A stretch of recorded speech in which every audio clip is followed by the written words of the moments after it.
Kementerian Pertahanan Rusia merilis sebanyak 1.026 prajurit Ukraina menyerah di kota Mariupol setelah tempat persembunyian ketahuan tentara Rusia.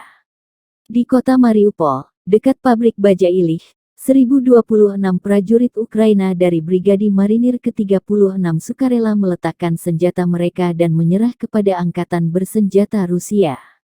Serangan Rusia bersama unit-unit milisi Republik Rakyat Donetsk mendesak prajurit Ukraina hingga tak bisa melarikan diri. Di antara mereka 162 perwira serta 47 prajurit wanita. Sebanyak 151 prajurit Ukraina yang terluka dari Brigadi Marinir ke-36 menerima perawatan medis primer segera di tempat.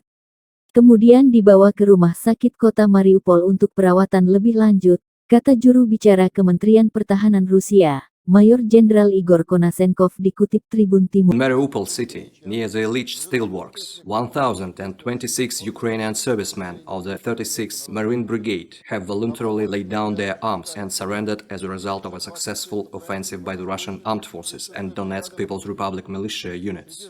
Among them, the Ukrainian Armed Forces have surrendered 162 officers, as well as 47 servicewomen. 151 wounded Ukrainian servicemen of the 36th Marine Brigade received primary medical care immediately on the spot. After that, they were all taken to the Mariupol City Hospital for further treatment. Terima kasih sudah nonton.